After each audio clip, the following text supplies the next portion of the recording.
Okay, so the first section then, so project management and workflow. So let's look at the first piece of vocabulary, which is to phase in. So let's talk about the term phase in. So to phase something in means to introduce or implement it gradually over time, rather than all at once. This is common in tech when we release new features or updates which are rolled out to ensure smooth transitions. So again, we don't want any downtime with applications. We don't want bugs in the code. So therefore, we might phase in something new over time. So in this example, we'll phase in the new features over a period of 6 months. So here we have a picture of the moon. So these are the phases of the moon. So you can see there are different stages to the moon and how it looks, essentially. So that's kind of synonymous with phase in, because you would change something over time and gradually. So every week you would incrementally change something. So actually, the interesting thing is that it's often paired with systems, policies. So, for example, we might phase in a new system. Next, we have going forward. This simply means in the future or from this very point onwards. So it's commonly used to talk about future plans or goals. So, for example, going forward, we need to focus on mobile development. So this is very useful in meetings specifically. Again, it means we should focus on the future and we should go in this specific direction. So again, this is a really good phrase to use in meetings, specifically the end of meetings. And yeah, it emphasizes the focus point for the future. So very useful phrase, that one.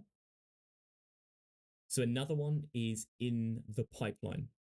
So when something is in the pipeline, it means that it's currently being developed and it will be available very soon. Now, where does this come from? It's actually a metaphorical phrase, so it's not literal, but it comes from liquid flowing through a pipe, much like in this photo here. So it's the same. So the liquid in the pipe is essentially the project, and it's emphasizing how they are on their way to completion. So that's what it means, right? So in the pipeline means that it's on its way to completion, it's being currently developed, and it's available soon. So this is a very good phrase if you want to sound, again, more advanced and more natural. So now let's discuss carryover. So the definition of to carry over is to transfer or keep something from one period to another. So for example, my company allows me to carry over any unused holiday to the next year. So this is very common in budgeting and accounting, and it's often used to refer to unused funds moved to a future period. So, for example, tax can be carried over into the next financial year. You can also carry over, contributions. So there are many things that you can carry over. So next thing we have is to gear up. So to gear up means to get ready for a particular task or event. Now, it actually is derived from sports terms, which means to prepare for an important event or task. So as you can see, we have lots of different sports. So someone in the NFL might be gearing up when they put their helmet on, when they put their pads on, when they put all of their equipment on. So that's gearing up. So in a business context, it just means to get ready for a project or to get ready for a task. So an example might be the team is gearing up for the product launch next week. Again, very good in meetings, and it's quite formal as well. Yeah, so the next term is swamped. So it's basically a colloquial or informal way of saying extremely busy, often in a work setting. So this is actually an adjective which describes a state of being extremely busy with many responsibilities or tasks. Literally, a swamp is what you can see in this picture. It is a very wet and boggy area.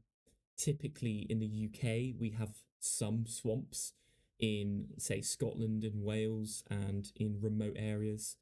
And generally, they're very difficult to navigate and very difficult to walk around because they're so damp and so deep and so muddy. So that's where this term comes from. It basically means that they are very busy and any progress that they could make would be very slow. They've got too many things on their plate, too many responsibilities that they have to be involved in. So, for instance, you could say, "Sorry, I can't join you for lunch today. I'm swamped with work." So this basically just means that the speaker is overwhelmed with their workload and they can't take on any additional commitments.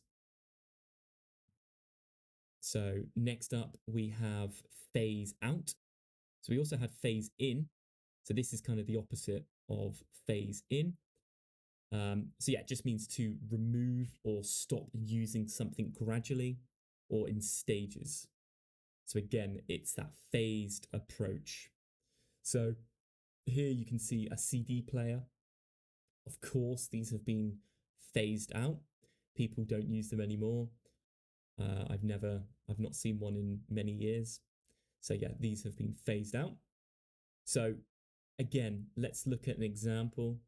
So a company plans to phase out the old software and replace it with a more advanced version. So this suggests that the transition will be gradual rather than quick or abrupt. So it's going to be smooth. So that's why we would phase something out. So in a tech environment, you might phase out a monolithic architecture. Okay, so the next one we have is setback. So a setback is basically a delay. It's something which stops your progress or stops a project's progress. So a project can face a setback and a person can face a setback. So, for instance, there was an unexpected server issue. The unexpected server issue set us back by a couple of days. So again, this is very common on projects or when updating about progress. So it indicates that there's a problem caused by a delay in the project timeline. So typically you might have a setback if you planned for 2 weeks, but it's actually taken 3 weeks because of a bug. So that is a setback in coding terms. So next up we have initiative. So initiative is a noun, and this basically refers to the ability to assess a situation and take action independently, or to use your judgment to make decisions. So, for example, junior engineers perhaps don't take the initiative enough, whereas a senior engineer, they are expected to take the initiative. Yeah. So seniors obviously have more responsibility and they are expected to take initiative more often. So in Latin, this means to begin. Yeah. So let's look at the example.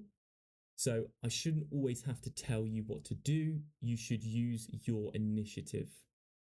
So perhaps that's a senior engineer speaking to a junior engineer, and it suggests that the individual should be active or proactive and make decisions on their own.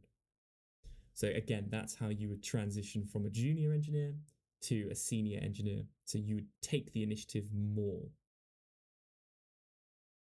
So to get someone up to speed, so this is an idiom, and it basically means to have all of the latest information about something.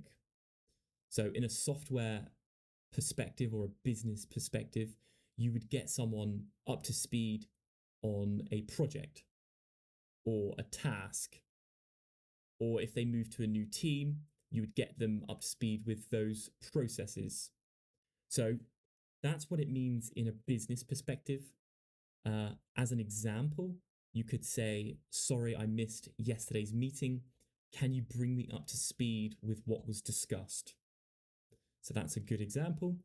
And basically, it's saying, can you give me a summary of the meeting to catch up on what they missed? So this phrase or this idiom originates from racing, where vehicles have to reach a certain speed in the race to stay in the race, to even win the race. So next we have squeeze in.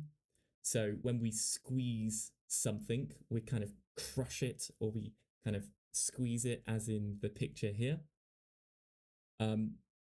So basically it's a phrasal verb, which means to manage to do something or to see someone in a short period of time when you're very busy.